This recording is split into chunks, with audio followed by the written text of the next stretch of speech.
IPC 498A. What is it? Especially from the Indian context, I'd love to hear it from you. In many ways, you've kind of made it a massive part of your life. Yes. What is it? What does it mean? What does it mean for Indian men specifically? Because that's our primary audience. Would love to hear it. So I would love to go a little bit into the background of this, Ranveer, and I've been very vocal about this. Majority of people whosoever get to know about my work, the biggest question is why? Why would a woman do this? Because it's a fact that women have suffered, women suffer, and there are so many women who go through wrongs at the hands of men. So for a woman to talk for men is quite a, something that people find it hard to accept. Why it started is I was absolutely unaware of this realm, and I was working as a journalist with a company called Exchange for Media, and I personally went through this experience where the marriage in my own family broke down because the woman was at fault. I don't want to delve too deep into this, but we had very, very strong evidences to prove that it was not a case of dowry, it was not a case of domestic violence, it was a case of adultery by the woman. And we had solid evidences in our hands. But when the marriage, when it was decided that there would be a mutual consent divorce, the other side withdrew that, and then they hurled allegations of dowry demand, domestic violence, and choking the woman. I was dumbstruck. I was like, how can somebody lie through their teeth like this? And when I started talking to people, I knew there is issue of dowry, immense issue of dowry demands and domestic violence due to dowry in India. But I did not have any clue about this side of the world, that the laws, misuse of laws and things like that. So when I started talking to people, what came out was very, I would say, distressing. We were told, you'll be accused, there will be FIR filed on you, there'll be a criminal case filed on you. No matter how many evidences you have, you'll have to suffer for 4-5 years, and only then your side will come to a hearing in the court. Until by then, you will be arrested, your entire family would be arrested, old parents would be arrested as well. And the woman has real upper hand in these cases. And I was like, this is not okay. This is just not okay. The laws should be there to protect women, but if they're going to use that as a weapon against the man and his family, that's absolutely wrong. So that's when I decided to make Martyrs of Marriage. Now, what is IPC 498A? The law was brought in the aftermaths of a lot of dowry deaths that happened in the 80s. There was this new law that was brought. It criminalizes demand of dowry or mental or physical cruelty on a married woman by her husband or his relatives. And the cruelty is to the extent which drives a woman to suicide. But what started happening was any dispute, incompatibility, the guy is not earning much, the woman is not able to stay with the relatives or the in-laws, she wants an independent place, she doesn't like staying with the in-laws, or she falls in love with somebody else. Myriad problems, one solution, put a IPC 498A on the husband, and then his trial begins. I also believe the law is pretty wide in terms of they categorize actual physical violence from the man in the same category as something very soft, like just an argument. It will be looked at in the same way. Absolutely. And that's the actual core of this problem. See, the whole thing is, Ranveer, it doesn't take anything in India to put an allegation, especially in crimes against women, on the FIR. And then the man has charges under the IPC for every allegation that you make. The cases are not investigated at the initial stages. While people say that FIR is just a first information report, but a criminal case and an FIR means a lot. If the person is in a government job, he has immense repercussions. If he's in a private job also, he has immense repercussions. The reason I made Martyrs of Marriage was that when this happened with us, there was a lot of, again, like you said in the beginning, mental health issues that, cropped up in the family. My brother went into depression. My father went into depression. And that was very difficult for me to deal with. I was kind of a strong pillar standing over there, dealing with everything. But it pained me to see us suffer because of something like this. So I have seen in my personal life an attempt to suicide very close because of these issues. What triggered me to get into this space was when something like this happens. Abhi bhi India mein divorce is still a taboo. In middle class families, in lower middle class families, किसी का divorce हो रहा है, that means immense social shame. और ऐसा case लग जाना तो मतलब you cannot imagine the kind of trauma that parents go through. And I realized that a lot of people have ended their life because of being implicated in a false case of dowry. And my only intention was I wanted these suicides to stop, while of course bringing awareness on the law misuse. Because सबसे बड़ी चीज़ क्या होती है, when you're into this situation, you feel stuck. Your own family members distance. Again, the stereotype.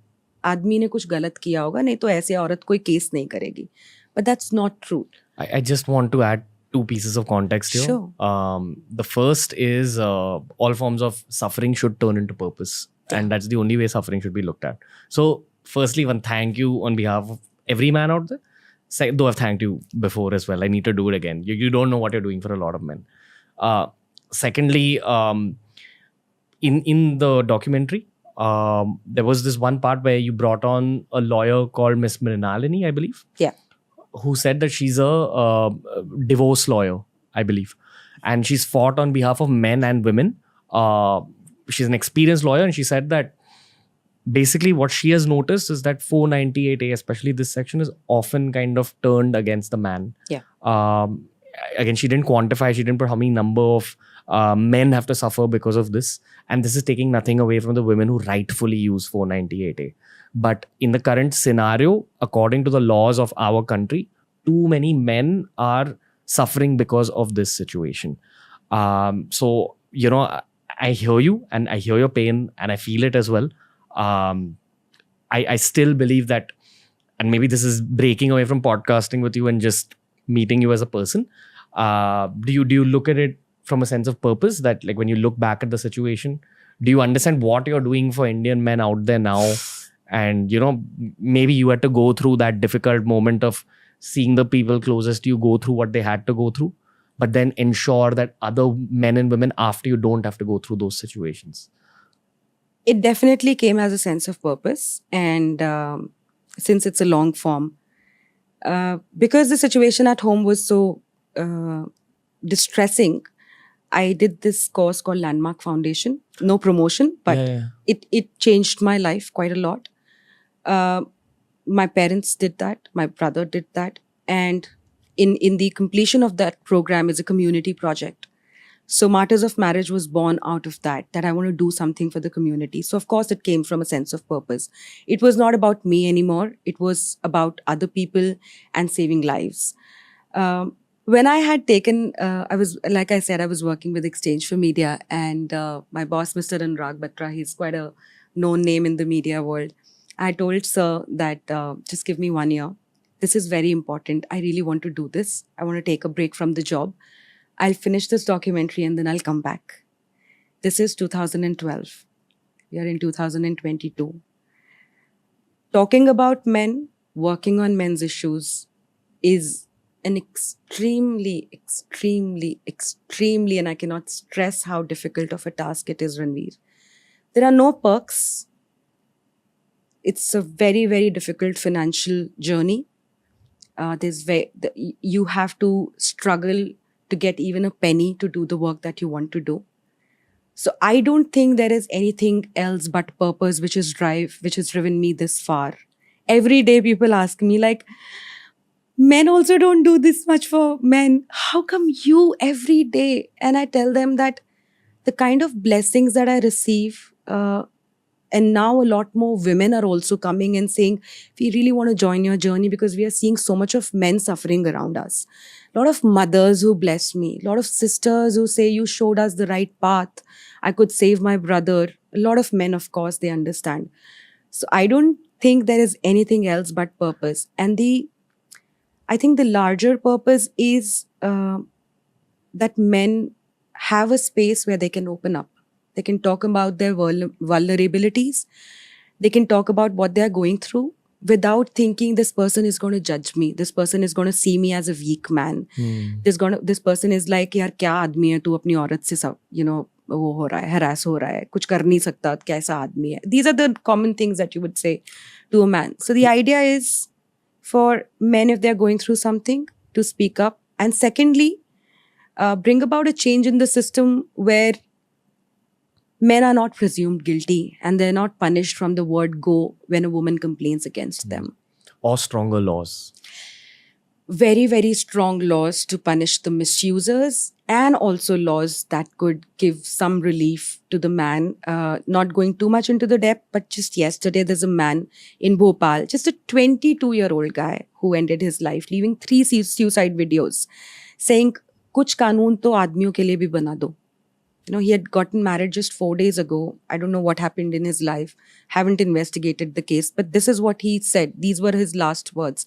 And this, of course, is not just the case. I've made this documentary, India's Sons, on false rape case victims.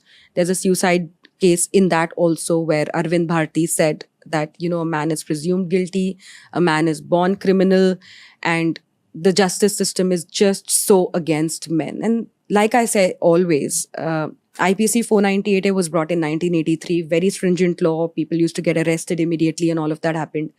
30 years down the line, in 2005, Supreme Court called misuse of IPC 498A as legal terrorism, And then in 2014, some guidelines were brought in to prevent immediate arrests. Then in 2017, again, Supreme Court said that, people are just not stopping misusing this law. So a law brought for a purpose needs to solve that purpose. And if it's being misused, it just loses its purpose. Unfortunately, that is now happening with rape laws. And that's why I made India's Sons. Because rape is such a heinous crime. You cannot afford to make a mockery out of it by having false allegations. And unfortunately, there are just too many.